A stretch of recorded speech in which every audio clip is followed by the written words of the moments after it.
of Higher Education with the British Council in India.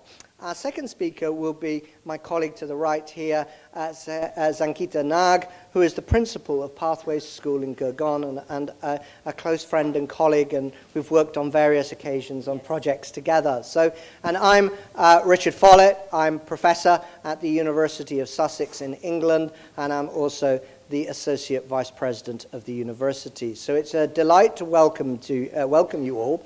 We've got three different perspectives, and that was the intention when we put the panel together, to kind of create a meta-level discussion over what are the key challenges facing Generation 2040, or what might be those challenges. Then we have the perspective of a leading international high school here in India, and then the perspectives of an international university with me from the University of Sussex. So with no more to do, I'll hand over to Safina to start. Thank you, Richard, and welcome all. So I would like to start with a very interesting person I met just 2 weeks ago. He's a very long-term friend. And he took a couple of years ago, he's a public health specialist after years of working in the UN. He just took voluntary retirement. And he got me a bag of cashews, and he's into organic farming. So he's a public health specialist, got into organic farming. And then he said, I'm become a filmmaker. He's moved to Mumbai. And he said, I'm become a filmmaker, I'm making a documentary on lost occupations. And I remember there was a time he was saying, there were ear cleaners.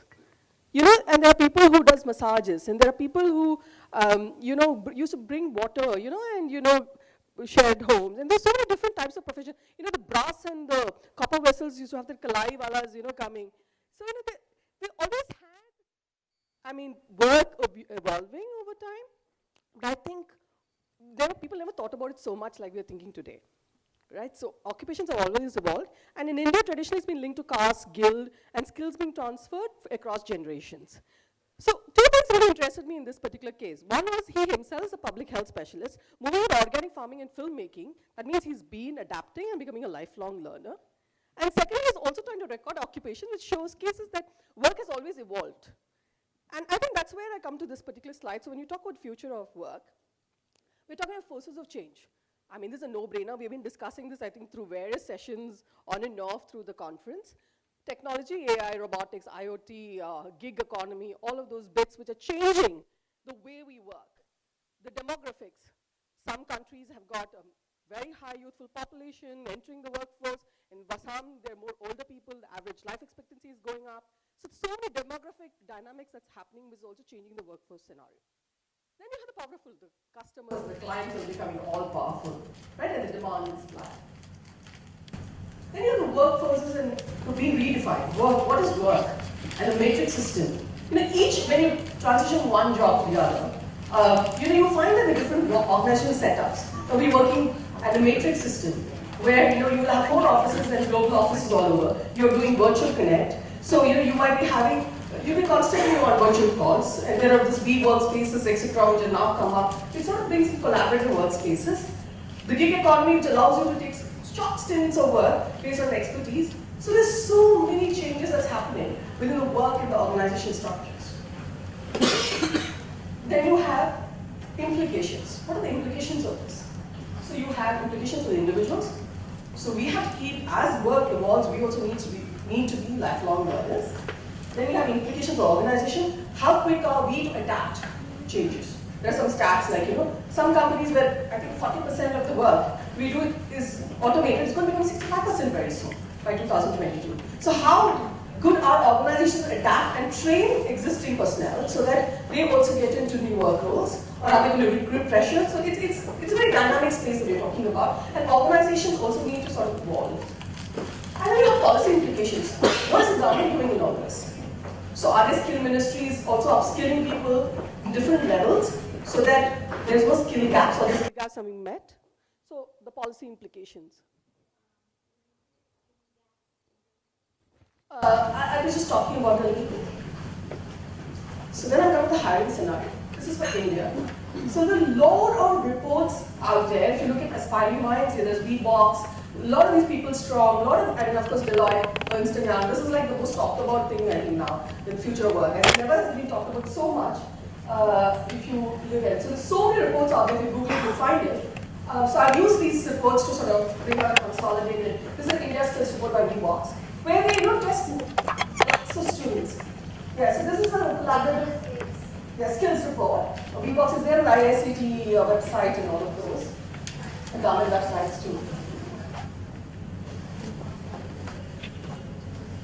So can I just take your question? So these are some reports which are there, which is available online, which you could read. But some of the, what I'm trying to showcase is here about the full employability itself. And this is across professions, I would say. And mostly I would say it might be science dominated because these reports are also based on entry-level examinations taken by students before placement into a company. So some companies now, even the Fortune 500 companies, test the students for certain skill sets. So these, like VBox, they have a test called VEST, then there's Aspiring Minds. So these are companies which are doing this testing for companies. Right? So based on the analysis of the data, they come up with this. So if you look at employability itself, the overall employability of students today, or people who are graduating or the market, you find that employability is going higher. Right? Every year, you can see that 2017 to 18, there's a 2% jump. And you look at this particular report, you have engineering, MBA, BA, BCom. You find that engineering, you find a higher employability year on year. So very interesting. You can also see the Indian workforce is like set to increase from 473 to 600 million by 2022. 27% increase, right? Employability is the skills that make you employable. That's the first one. And here it's the employability of the person going up. So if you look at the measures, certain measures of communication skills, etc., and you sort of measure it on an index, and then you're saying that the person is ready for employment, rather than who are currently employed. I'm not talking employment statistics here. It's about the employability skills. So the case of engineering. So Aspiring Minds, again, this is the report I've used here because they primarily test students, engineering students. They test about, I think, this report is based on a stratified sample of 30,000 engineering students. Look at that, the 3 E's, a case study of engineering. 47% attended a talk by an industry expert in college. 60% faculty did not discuss industry, or concepts that apply to the industry. Experiential learning, 40% take up internships and 36% take up projects. Employment, 40% find it a challenge to find the right company. So you find civil engineers landing up in software companies and BPOs. I mean, the whole mismatch between what they actually learn and where they actually get employment. So you look at the final comment that was given in that report is that employment in Indian engineers continue to be painfully low, with more than 80% engineers unemployable for any job in the knowledge economy, reveals the Aspiring Minds National Employability Report. And this is 2019 report. 43% engineers are unemployed. So on one hand, we're saying the employability skills are going up. On the other hand, we also have the dismal scenario. I would say dismal, we are getting there. So there is a very strong need for intervention at various levels, the school level, the university level, at the government policy level. And you have examples like, Andhra Pradesh government, who have taken out, even British Council is doing trainings in English and other skill set that's required for the industry. So this is where, this is another report, I think this is from the World Economic Forum report of 2018, which is one of the most desired jobs are in analytics design with UI, UX getting so much of popularity. You have artificial intelligence. These are the no-brainers. These are where the jobs are. And then here you have the top 3 skills employers are looking for. Learning agility, adaptability, English language. Nowhere is domain knowledge listed here. So that means you're expected to learn throughout the year, right? I mean, throughout your life. And you're living longer, that means we need to really continuously engage with learning. There is not a moment when you can just be stagnant. And I think that's where there are a lot of platforms now for lifelong learning. And you see, English language is, of course, only 25%, but adaptability and learning agility is very, very important. And recently I read another report where they say emotional quotient is something they're really looking for. So then the question comes, are we future-proofing for student careers? How can we create platforms with our institutions to prepare youth? Should the focus be on placements, packages, what company, Bain and Consulting, that? I have two adult kids, and both, one in second year degree and one just graduated and work. He just started work. And the only thing I hear is this person got placed there, that person. I said, don't you guys think about anything other than pay packages and what are the outcomes of your learning? So it's so important to actually change the mindsets of students very early on what they're trying to do. Why are they going to an institution? Is the goal to get an institution, they get another goal that is going to an organization like Microsoft or Google and all these prime jobs. So it's very important that we think of long-term outcomes here. And I think that's why preparing to be lifelong learners. Are the schools preparing them to learn, or are they telling them this is what you learn and that's it? So are we putting a full stop somewhere? Dynamism, creativity, and innovation. Is that part of our curriculums at either schools or colleges? Are we teaching them to be critical thinkers?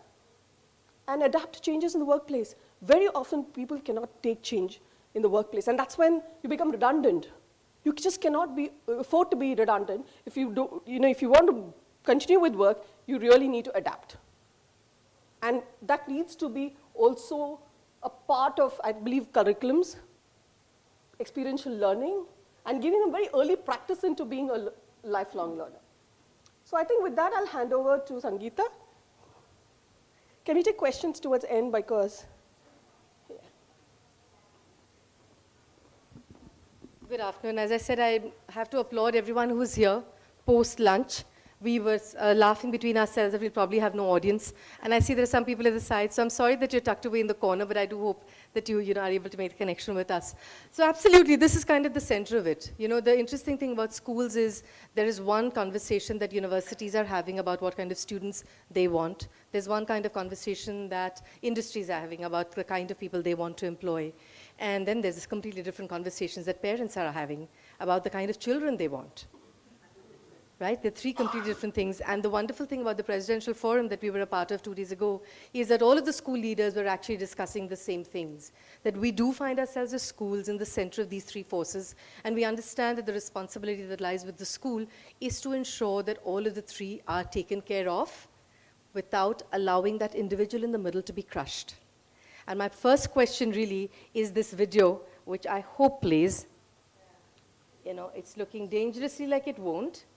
And I don't know if some of you have seen it, so since it's not showing any signs of moving, I'll just give you a quick glimpse. This is a fabulous video that perhaps some of you might have received in, you know how WhatsApp Gyan travels around the world. So this is, one of those that came out. But it's an advertisement from Bonvita, the makers of the drink.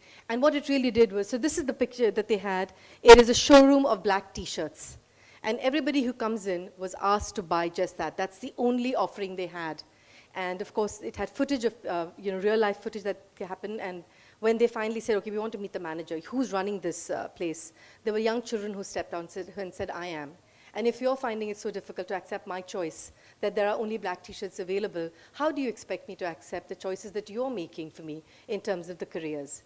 So really, I think somewhere in all of this conversation, we're forgetting that there's a very young mind that has a choice, that would like that choice to be heard. I don't think we listen to that enough. And so maybe this is the conversation that we need to have about it. There we go.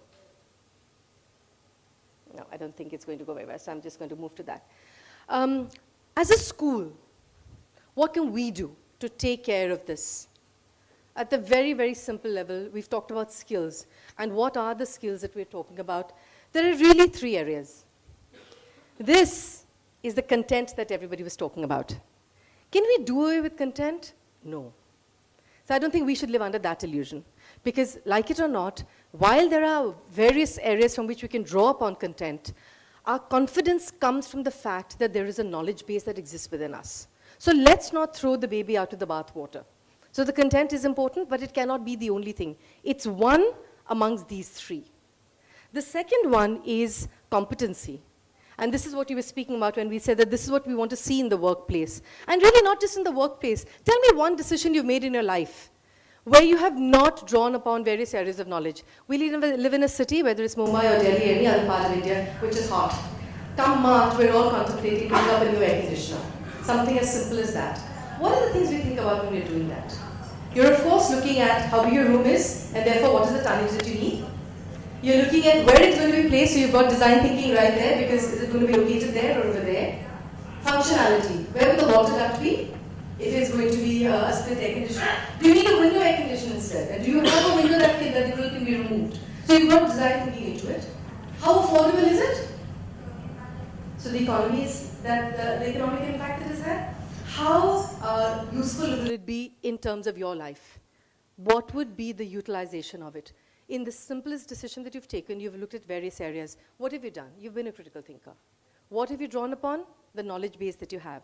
And where you didn't have knowledge, you have sought the knowledge. You have researched.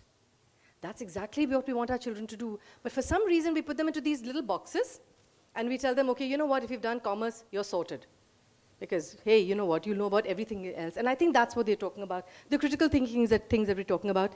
And more than anything else, if you're in the workplace, I'm sure all of us who are in the workplace will identify that when we look to problem solve, you do not have a pat answer. We are constantly thinking on our feet. We're constantly having to innovate.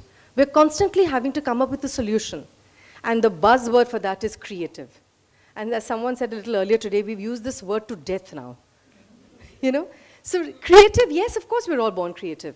Absolutely. But what are we doing with what we know? Putting what we know together in a combination that will make it effective is creativity. That is what innovation is. And that is what we've got to teach our children. And of course, finally, communication and collaboration. How do you collaborate if you cannot communicate? Those days are gone when we talked about super specialists. Now, everything is teamwork. Look at what we've done today. How did the IC3 movement come about? There was Ganesh behind it. But look how many people walked with Ganesh. You are the perfect example of how collaboration has worked out.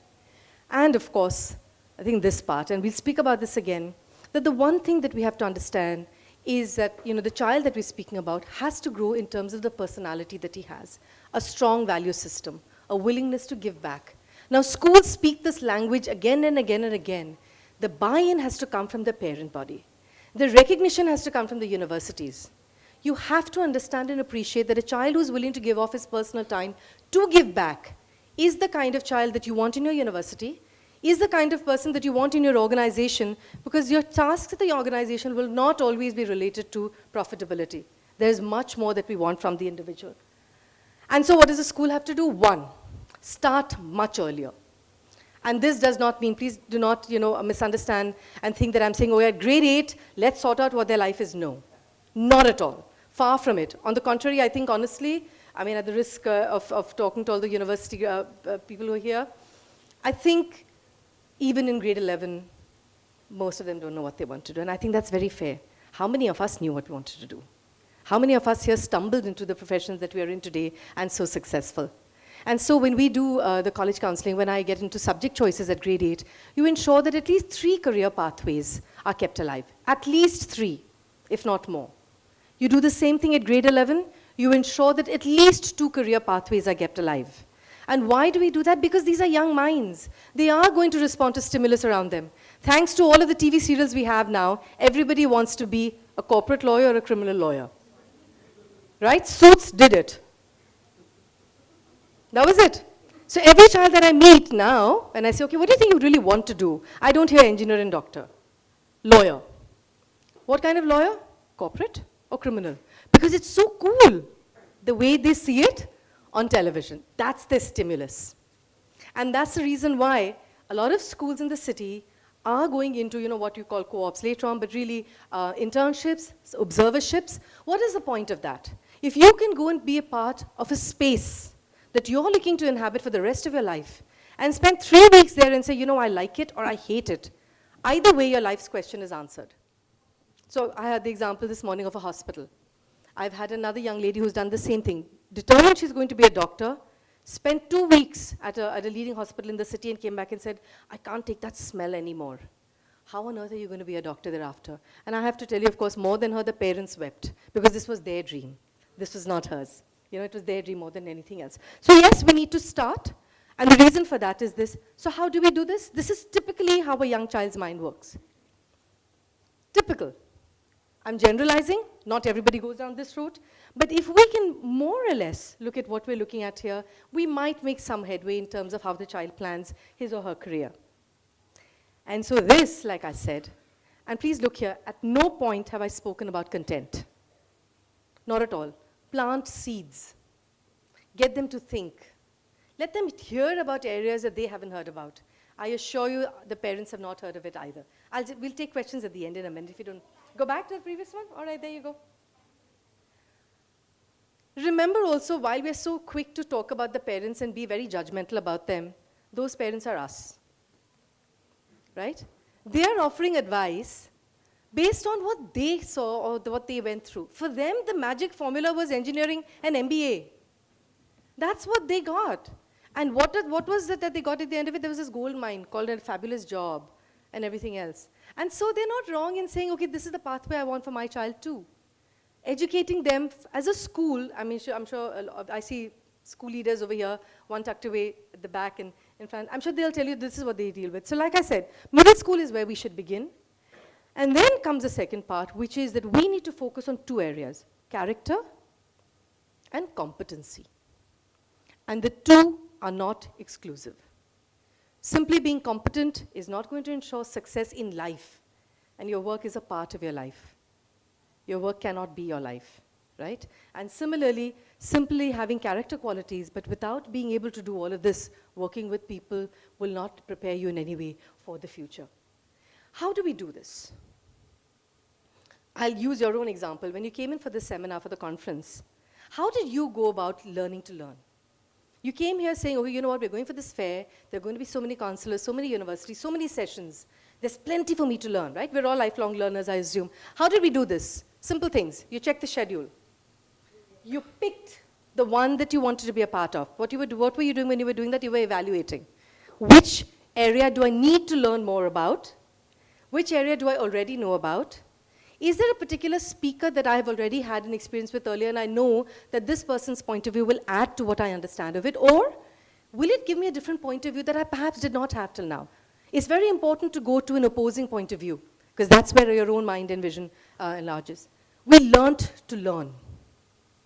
And you have to teach your children to do that. So at our school, we have a week called Learning to Learn. And all they do in that is getting the attitude right. So like you did, you made choices, you researched, you took decisions, you reflected on the decisions you took, and then planned differently for day 2 and day 3. And some of us hopped sessions because we got what we had wanted to hear. Now let me quickly get a look at that. And I don't think I've met anybody in the fair so far who has not said, you know, I wish they wouldn't have all of these sessions all together because I would like to attend every one of them. Seriously, there you go. See, that's really what it's about. So learning to learn is the most important thing. That's where you'll get learners that you want to work with. And in order for that to work out, this is the other slide, the flip side. The teacher has to learn to teach. The two go together. Like character and competencies, attitude to learning and attitude to teaching. The two things go together. And you can see what is required here. And again, if you look over here, there's no talk about content. It's inquiry, it's conceptual understanding, it's context, right? It's differentiation. I love the quote that was up there for those of us who were at the gala dinner last evening, which talked about diversity means being invited to the party, and inclusiveness is being asked to dance. And that's really what it is.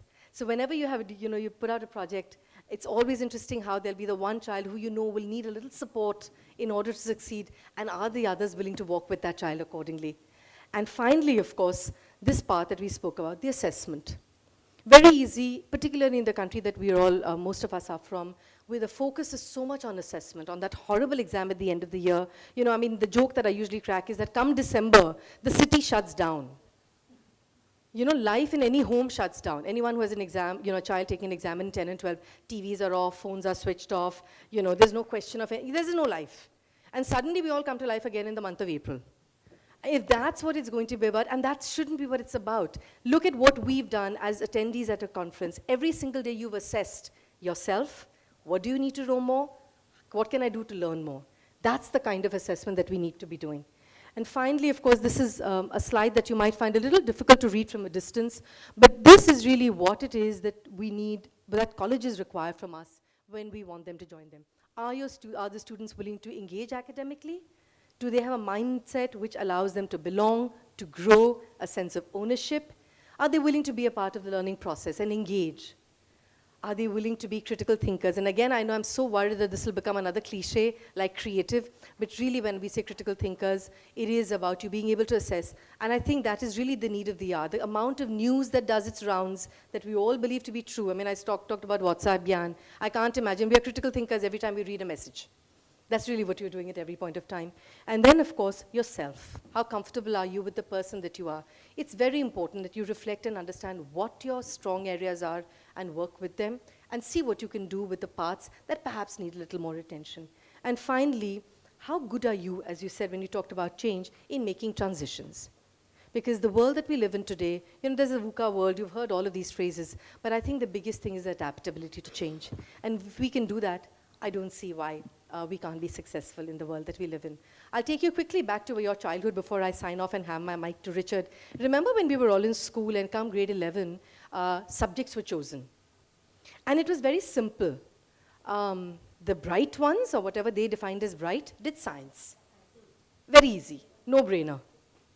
The ones who were really not too sure what they wanted to do with their life, commerce. Right?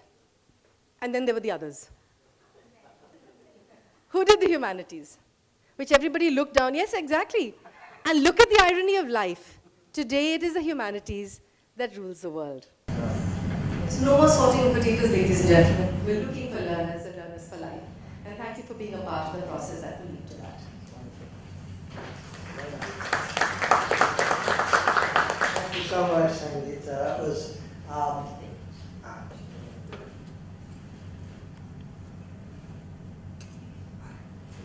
thank you so much. What does a 21st century graduate look like? That's our first question.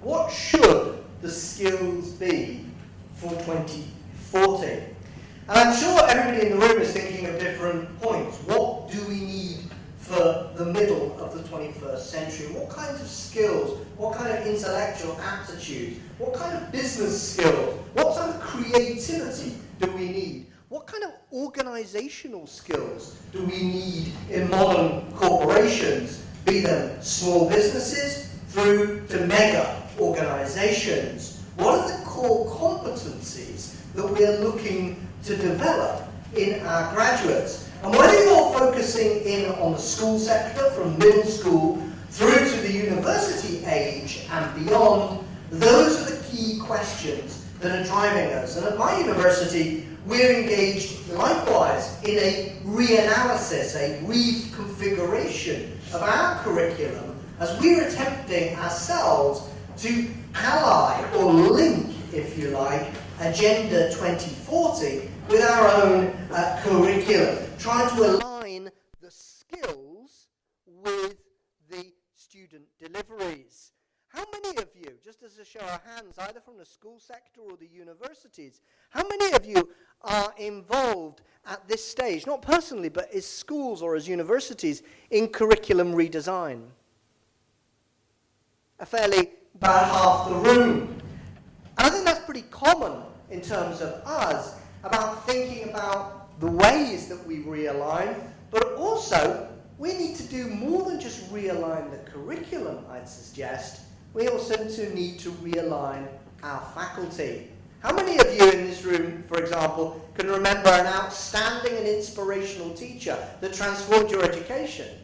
Yeah? Quite a lot of you. How many of you, by contrast, remember an absolutely dull teacher at some stage who turned you off your interest? Equal measure of hands. And I think when we talk about these transformational skills, we need to reflect that for many of us who are career academics, lifelong learners and lifelong practitioners, it's a journey for us just as much as it is for the students. In my generation, born in the late 1960s, educated in the university systems of the 1990s, for example, late 80s and 1990s, our pedagogic models for learning and assessing reflected that previous vision.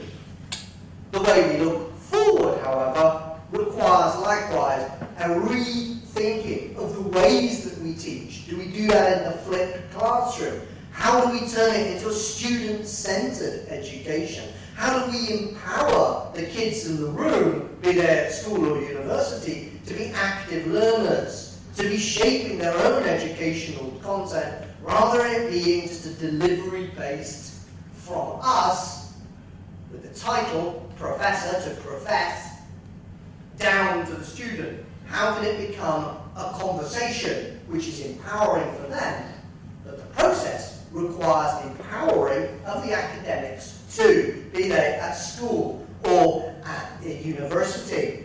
And I think as we look forward for future-proofing our graduates, we need to be thinking about the skill set for the fourth industrial revolution, and both my previous speakers have alluded to those.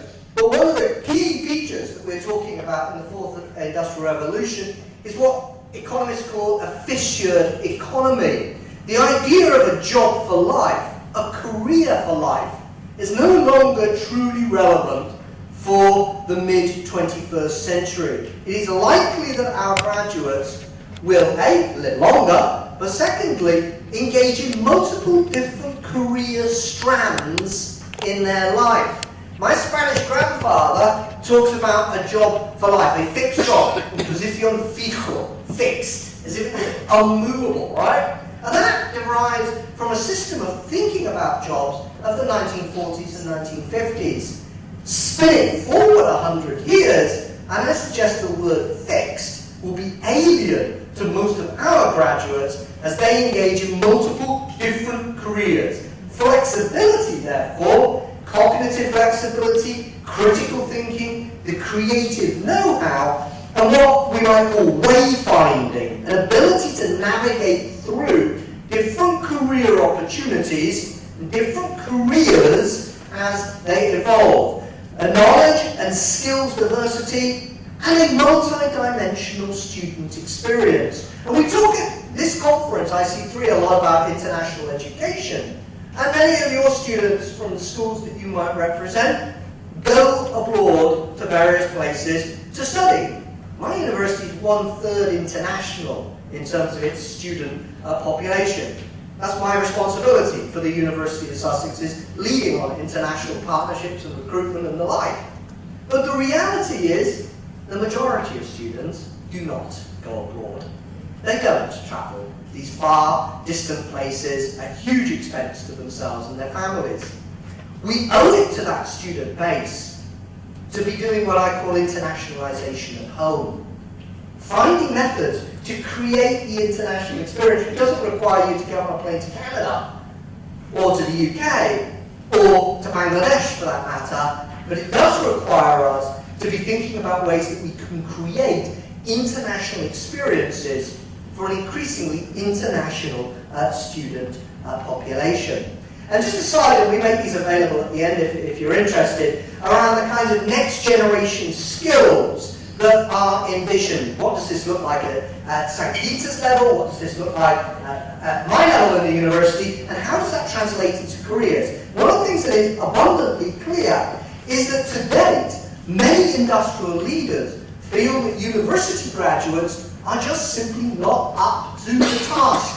There's a process of relearning having to happen when that young graduate enters into the career workplace.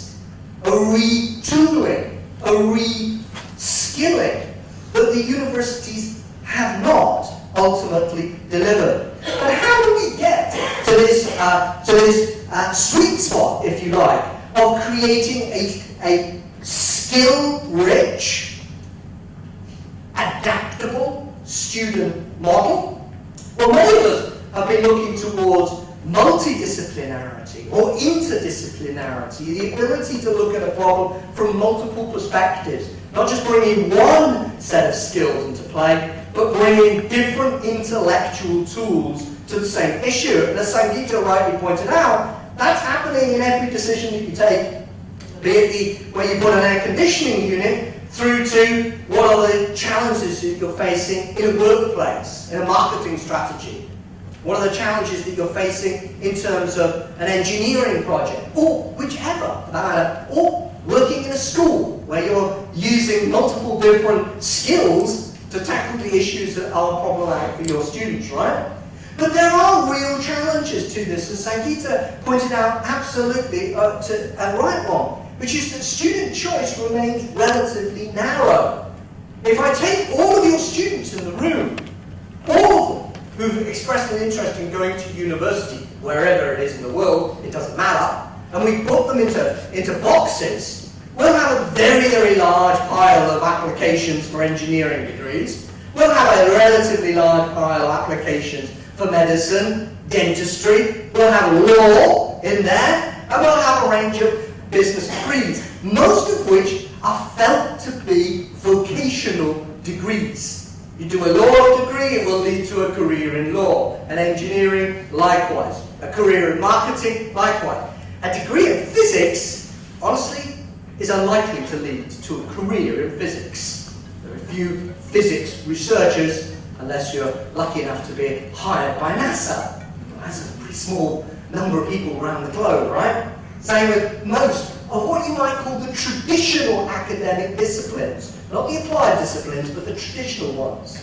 So how then do we move to a space when student choice is quite limited? And I'd like to say universities are very different to schools. Universities are fundamentally different to schools. We sit in rigid departments, academic faculties, they fight like cat and dog over resources. Every single student they hold on to. Don't let the Department of English get that student. No way! Absolutely! It provides actually a structure that really is quite difficult to create the kind of interdisciplinary, multidisciplinary crossovers. So just as I talk at the beginning about what's necessary for the skills base is the academic staff and the professional support staff who have that skills 2040 agenda in mind. So too is also the actual structures upon which we live. And I think most of us in the room would be very enthusiastic about widening the bandwidth. And I said this in a group yesterday, which is India in many respects is now at the sharp point of evolutions in this space of interdisciplinary learning. Ashoka, Flame, to name but two, Cree University. And if you listen to their terminology, looking at the materials earlier today, and you read it, they talk about creating graduates for the 21st century. They talk about the multidisciplinarity, of course. They talk about foundational literacy, as Sangeeta pointed out too. But they talk about creating a language and a politics that reflects that multi-dimensional, multi-skills, critical skill base that is required. And I think that's one of the lesson points to me. University of Sussex was founded in 1961, well before I was around, but nonetheless founded at that point. It became famous because it defined interdisciplinary learning. It was, as the founding fathers called it, a new map of learning back then. Now, we're involved in constantly rethinking what interdisciplinarity means for the modern agenda. But one of the striking things is that in India, right now, for example, it's not alone, these things are happening in Southeast Asia as well, they're refiguring what the liberal arts agenda might mean in an Indian context, what might mean in a Malaysian context, what it might mean in a local conditioned context that is so important. And what I don't reflect here is just a kind of major-minor combination. We're looking at creating and building into the curricula cross-cutting skills. And I think this is ultimately the easiest win for universities as we move forward to this multi-skills world. It isn't to lose the content. An engineer needs to know an X amount of material, right? So does the person doing the degree in law. We don't need to take that material away from them. It isn't about throwing the baby out with the bathwater and saying, no, you can't do a law degree. It isn't about that. It's about actually bringing the academic curriculum and the teachers, that's people like me, into a conversation with what are the business needs, what are the needs of the relevant society, and they will be different to different places, of course, and ensuring that our faculty build those what we call transferable skills into every discipline, ensuring that the physics graduate is just as intellectually flexible as the liberal arts graduate, for that matter. Okay? And I know that this is something that some of you are engaged with. Theories of knowledge by the International Baccalaureate is a classic example of creating those skills. And we need to be thinking about ways to embed those into our different pathways and learning patterns. I want to just finish off with a couple of spin-off points to this. Because one of the key challenges, and this is on a morning that the young climate activist, and it just comes out of my mind, landed in New York on a boat, sailed from to New York for the climate change summit. Greta Thunberg, all right? You remember, her, the young environmental crusader, right? Well, she wouldn't fly to New York, so she got a team to sail her, in a boat which used no electricity. Remarkable story. But for that generation, for her generation, Greta Thunberg's generation, for the student generation that you're tackling with, the most pressing challenges that we face right now are reflected in the UN Sustainable Development Goals. UN's vision to 2030 includes, of course, SDG number 4, which is quality education.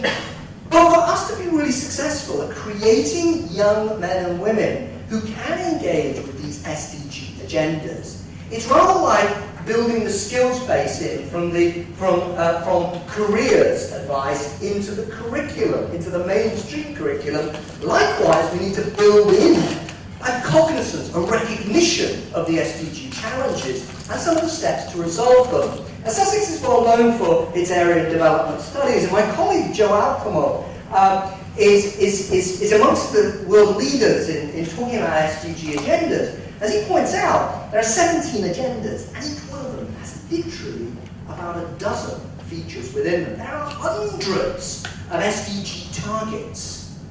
Now, the only way to create a truly integrated approach to delivering those SDGs, so that we challenge them, not as single episodes, but as a collective force, one of the key steps to doing that, I think, is building in a pathways to sustainability agenda within our curriculums. And there's one final point, and this is about intrapreneurship. I don't know, are any of you familiar with the concept of the intrapreneur? Yeah, a couple of you.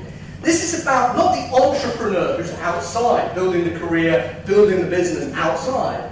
It's about each one of you can be intrapreneurs in your school, in your university.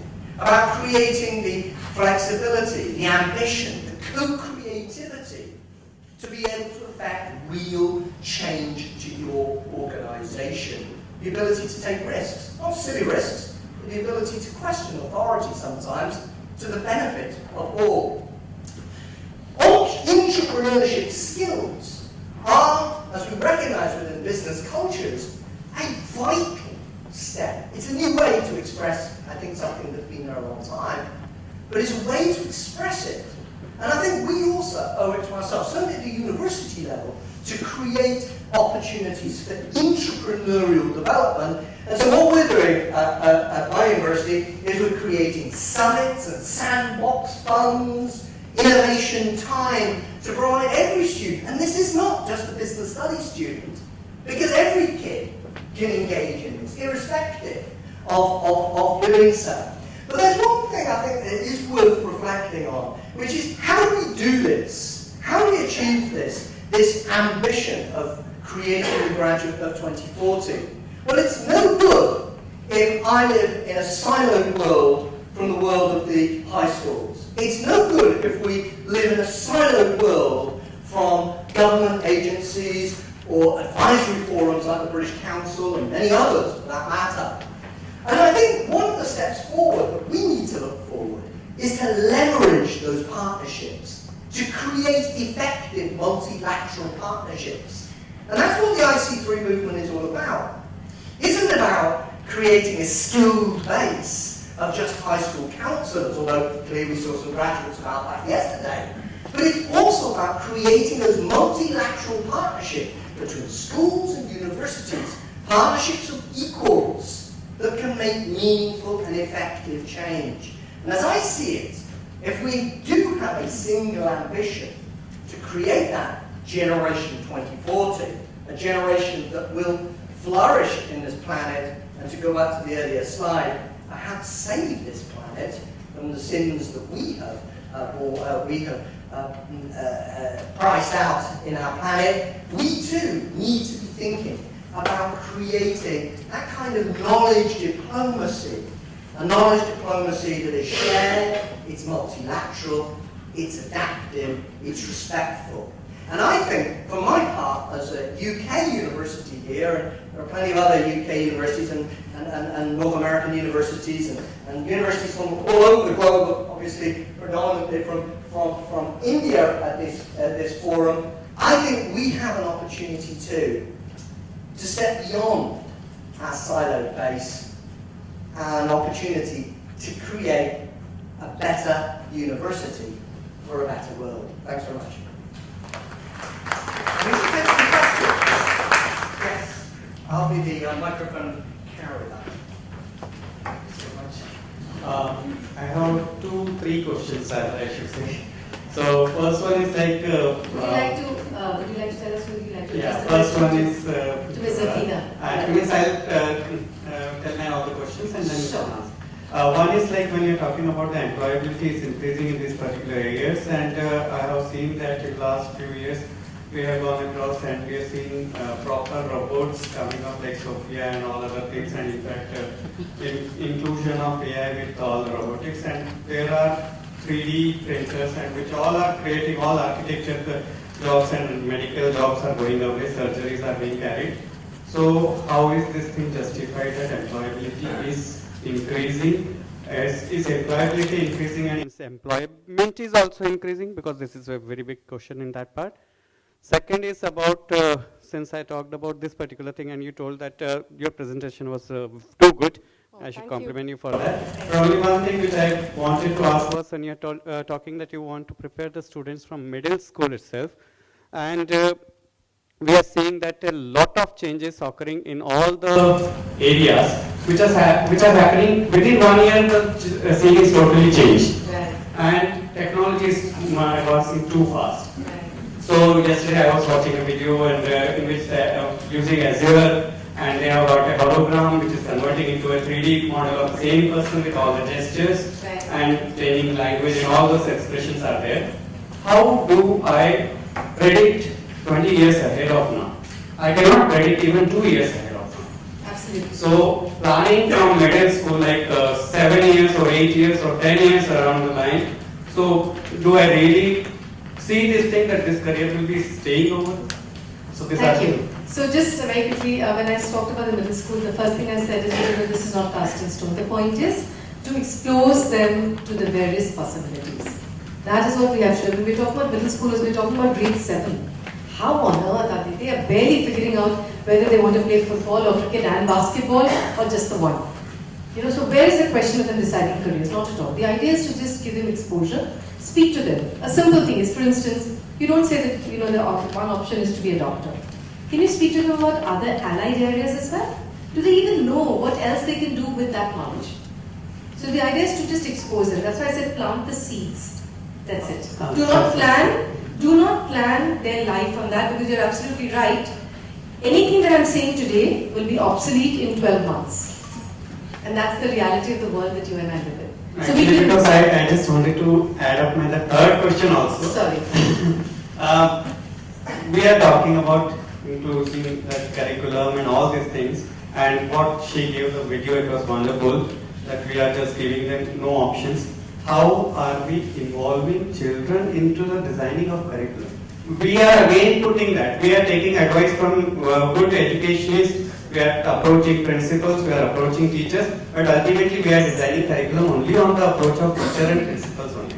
Are we involving children into the preparation of curriculum for schools?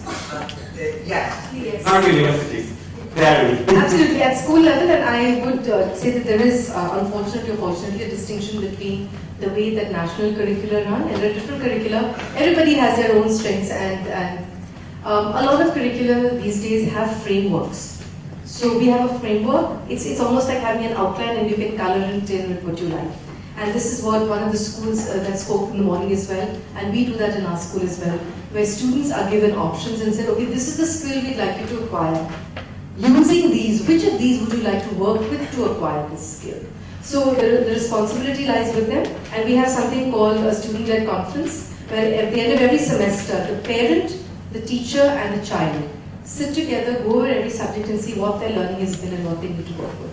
So that's what we garner, and that's how curriculum gets created. Sadly, examinations don't give me the luxury to do that. The day that happens, it'll be a perfect world.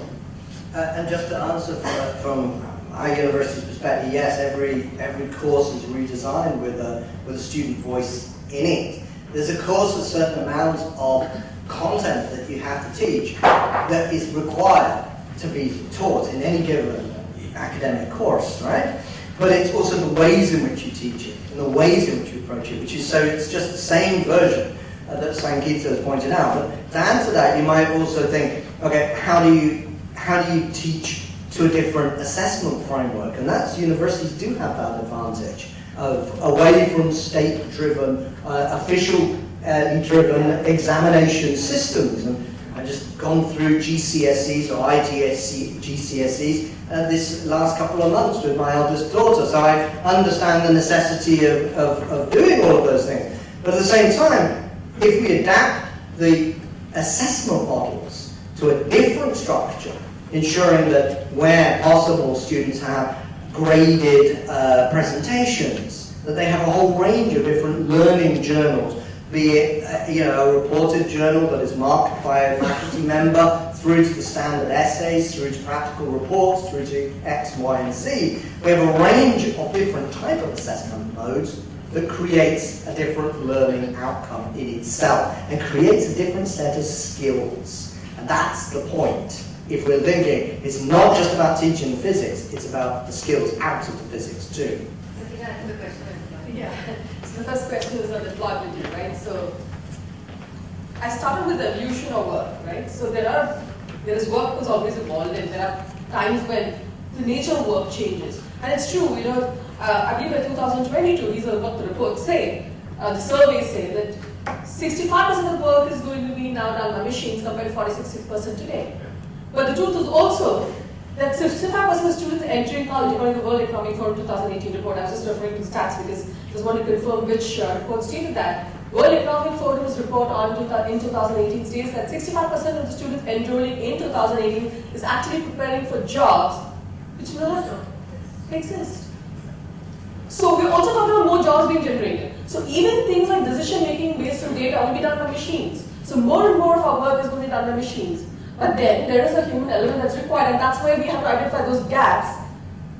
And I think the continuous learning comes, and I think, I don't know how many of you follow this technology with Upgrad and Coursera. I think a number of courses that's come up for the lifelong encouragement to learn.